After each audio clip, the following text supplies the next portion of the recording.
Hi everyone, my name is Maha and I'm on a weight loss journey. And yep, my kids got sick from school and the cold and all of the viruses that have been going around. Thankfully it's not COVID, but they got cold. Now they're getting better, but now it's my husband's turn and my turn to get a cold as well. I'm not as bad as my husband. My husband has a sore throat and has a lot of sinuses all over the place. So usually when we're sick that way, we go for the tom yum soup, which is a pretty spicy soup.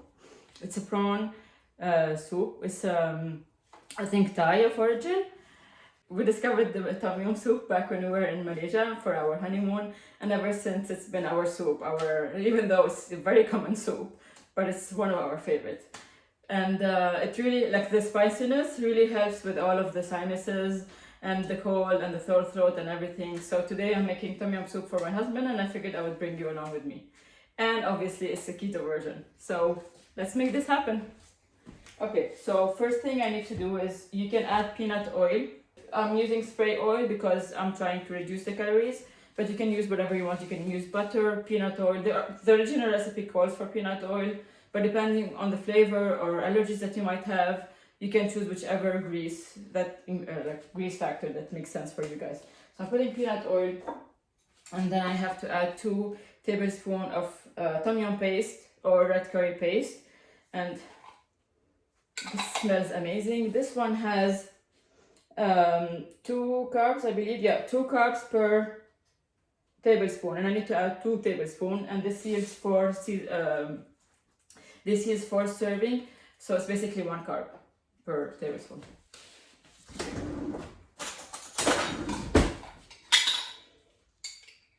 So here, I'm gonna be doing more than just 4 servings, so it's probably gonna be 6 for me.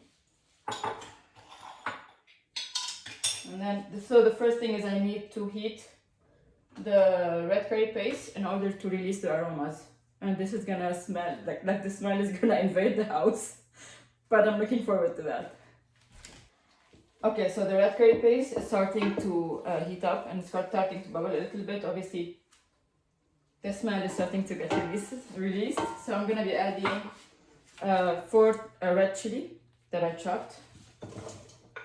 Okay, oops.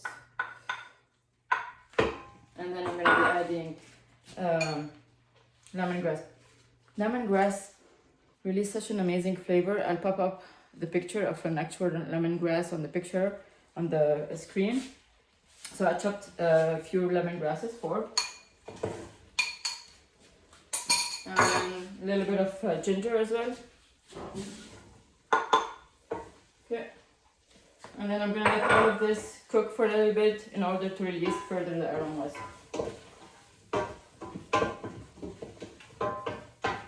Maybe just 5 minutes, 3 to 5 minutes. So the spicy factor over here is gonna be the red chili, and if you guys don't like it to be as spicy as we do in this household, you can just decrease the amount of the red chili that I use, or just don't put any red chili, so whichever makes sense for you guys. Also, some people like to bulk this soup by adding broccoli or cauliflower or even carrots. So it depends to what you guys like. The original recipe, to my knowledge, does not have any of those. It only has mushrooms.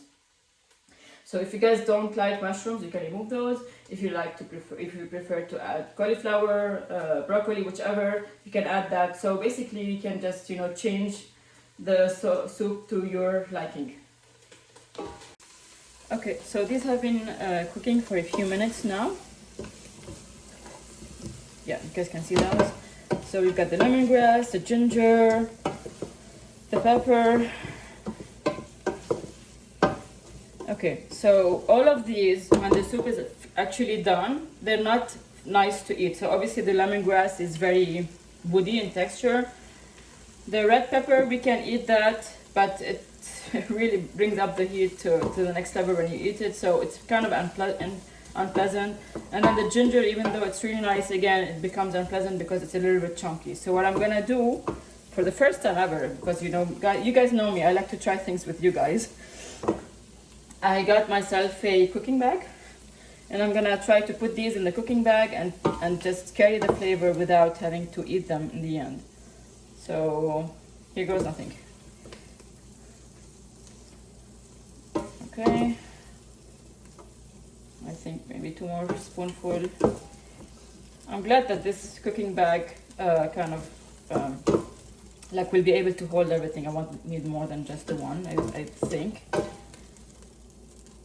Maybe I should just turn off the heat for now.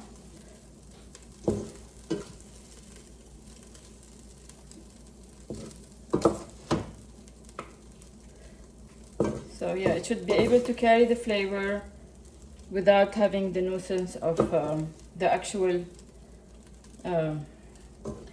ingredients. Okay, I think this is good. Okay, and now I'm gonna add the broth, which is basically the chicken broth and some the chicken broth and the mushroom. Actually, I can still start to smell the flavor. So I'm just gonna close this. I think this is all I need to do. I have no idea. Maybe I should just tie it up just to be for safety measures. No? Yes? I don't know. Okay. Like seriously, if you guys have used a cloth bag before, please let me know if I'm doing something wrong. Okay, so I've added the chicken stock and the mushrooms. Guys, have you ever tried cooking with the kitchen cloth thing before, like the cloth bag? It feels a bit weird for me. It feels like it's not coloring the soup properly, or maybe it's just me being skeptical. Anyways, if you guys, like I mentioned, you don't like mushroom or you want to add more stuff like the broccoli or the cauliflower or whichever, this is the time to do it right now. So we also need to add 1 tablespoon of turmeric, or 1 teaspoon of turmeric, and then 2 tablespoons of brown sugar or palm sugar. So I'm using the Swerve 0 palm sugar here.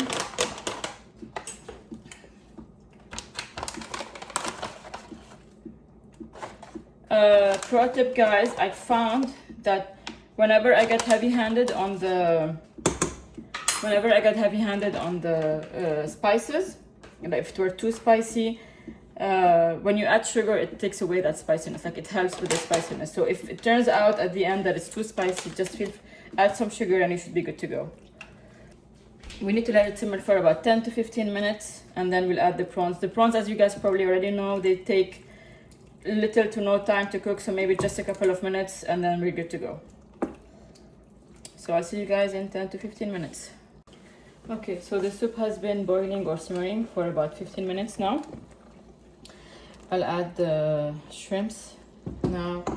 So we need to add shrimps, the juice of 2 limes, so these are the limes, and then the shrimps. Okay, I have a glove, not because I'm fancy, but because I have some sort of kinetic tape or whatever it's called to help with my wrist thing, my thumb thingy. And I shouldn't get it wet, so that's why I'm cooking with the glove on. Not being fancy, guys, I promise. And then we'll add some coriander as well. Some roughly chopped coriander.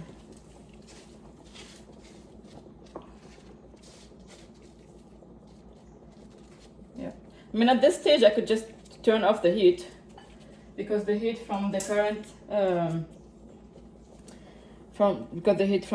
soup, I mean, you can see that the shrimps are already halfway cooked through. So yeah, I guess you guys can see that this time I came prepared. Like, I did go grocery shopping this morning for this recipe, and actually I'm gonna be doing another recipe as well, the headbangers 3-ingredient chicken, what's it called, the chicken Thai curry keto dish.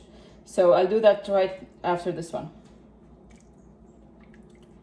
Yeah, I'm just gonna turn off the heat at this stage and just let the current heat cook the shrimp through, and then whenever we're ready to taste it or eat it or whatever, I'll do a taste test with you guys.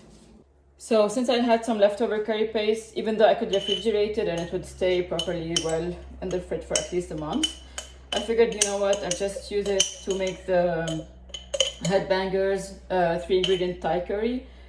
So if you guys don't know the Red Banger, he's a keto guy. He cooks, I think he's a chef, and he likes to cook a lot of keto stuff. He's a really funny guy, and I mean, you guys should check his channel. Not that he needs reference or something. He only has over 600,000 subscribers. You know, just a little bit more than I do. But yeah. Anyway, so we start by heating up the curry paste again in order to release the flavors. And in the meantime, I'm gonna go grab the chicken, and I'll be right back. Okay, so I'll add the chicken. I've been trying to defrost them since the morning. I don't think they have defrosted properly yet, but fine.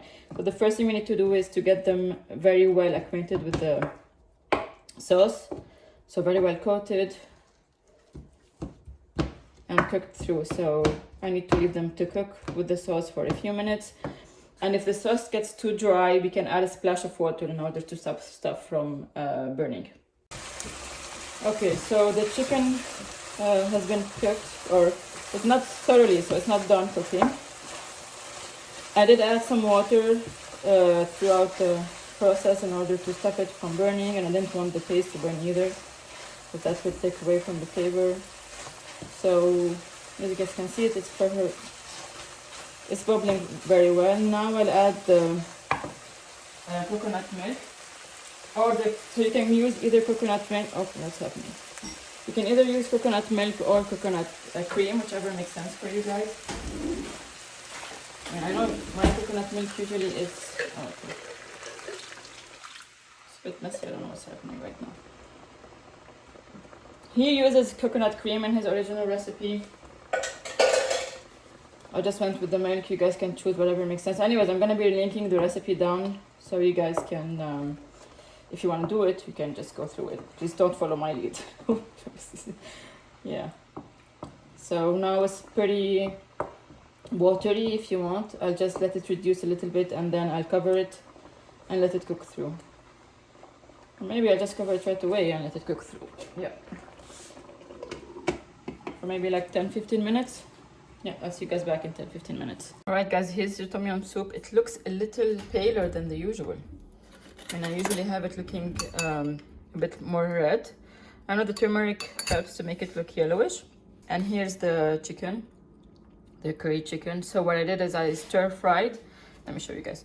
I stir-fried some cabbages with some garlic. That's it. Just stir-fried cabbage and garlic. And then I added the shrimp on top of that. So yeah, let's taste. And you guys have noticed that I have some coriander. Yeah, this time I didn't forget the coriander. Okay, let's do some testing.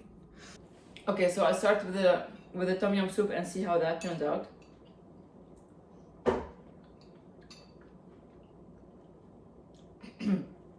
Oh, that hits the spot. It's really delicious. It's lemony and sweet and hot at the same time. It's just sweet and sour. I really like it this way. It is spicy enough. For me, it's really very nice. I can't wait to have it all. It might need a little bit of salt, apparently, because I changed chicken stock and this one doesn't seem to be pretty salty. So I didn't add a lot of salt when I was cooking it. And I'm guessing this needs a little bit of salt, but otherwise, we're good to go.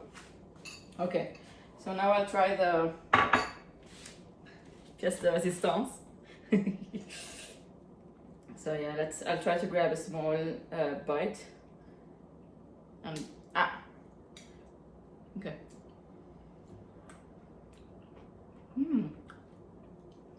The sauce is really, really nice with the cabbage. Let's see the chicken.